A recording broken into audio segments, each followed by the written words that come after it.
trying to recreate the whole performance part of this video, feel free to check out that whole one. That was a tribute video that I did to a friend of mine, Bill Verdier, fiddle player, who passed away about a year or so ago.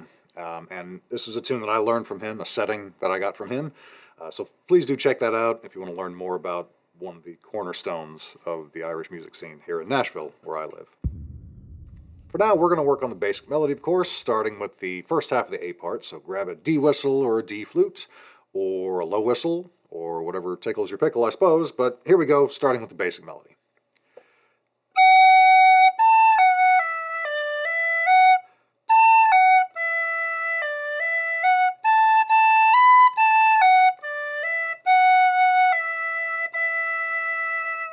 That's the first half. Hopefully you're able to pick that up. Feel free to check out sheet music and tabs if you need them. They're linked in my Patreon down below. You're welcome to check that out. Let's hit the second half of the A part, and then we'll come back and run the whole thing all together all at once. So here we go, second half.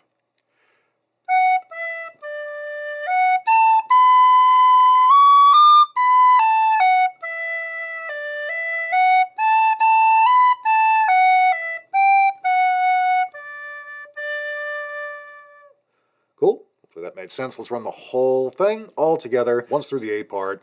Let's see how we do.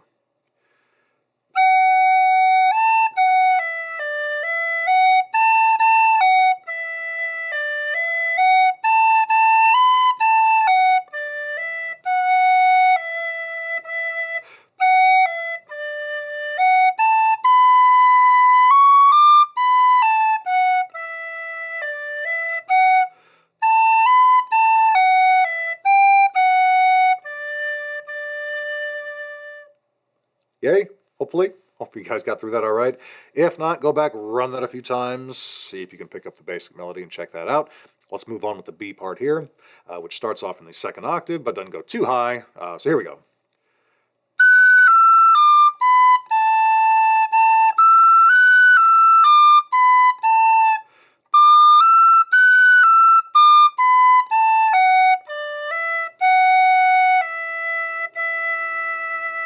Fair bit of repetition there, bouncing off of that F sharp, and then it finishes the same way that the first half of the A part finishes.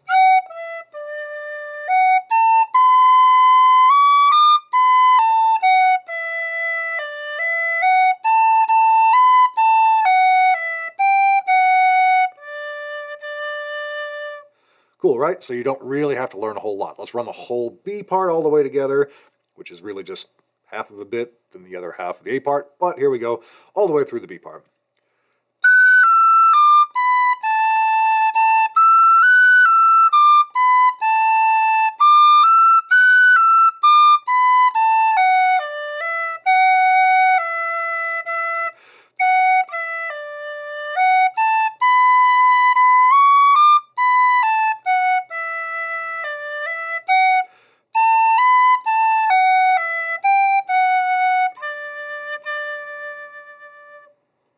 Cool again, hopefully.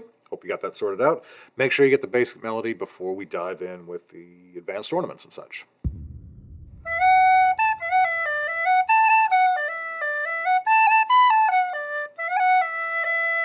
Not a whole lot that we really have to add in there, but a couple of slides, I think, give it a little bit of a nice, gentle lift. Then just tapping to separate those two A's, that's something I'll do a lot. It's simple, it's a clean way to separate two back-to-back notes. Tonguing would work as well. I think just the tap gives it a little bit more character, really. And then as I come off the E, what I'm doing is sort of a double cut. In my case, I'm doing this ring finger first, then the index finger. And I use that on E a lot because it's just got a nice, kind of bubbly sound. And then up tempo, I'll also slide into the E a lot of times, kind of combine a few things at once.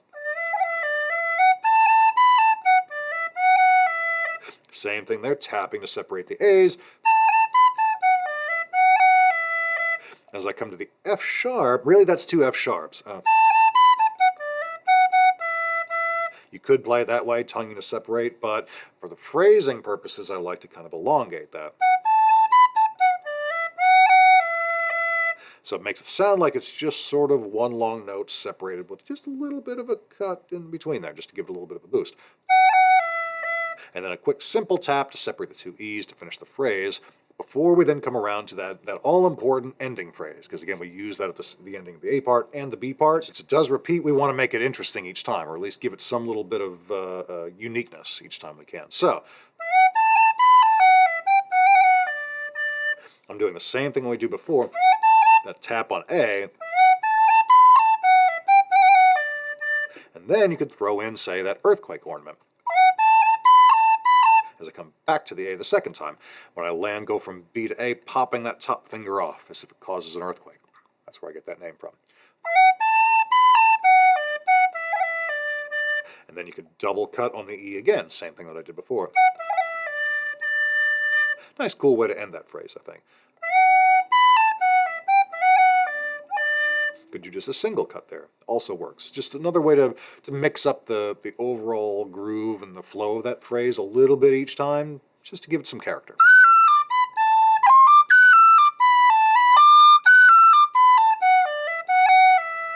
The B part stays right in that same range. Basically, it's the same, really almost the same phrase 3 times in a row. So we want to make it not sound like the exact same thing 3 times in a row. It's the whole point of it is that it's the same, but we want to give it just a little bit of an interesting dynamic each time.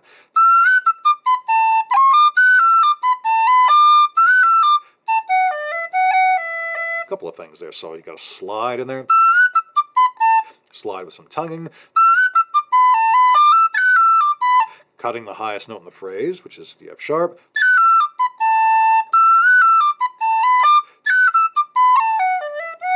And then you got that earthquake ornament you could throw in there as well, coming back down. And then we're back down to that same phrase.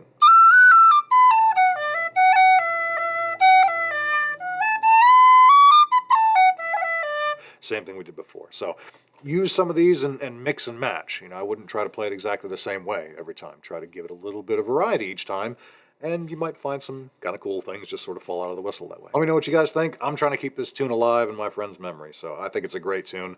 Hopefully other folks will be out there playing it. Let me know. I'll see y'all in the next one. Cheers.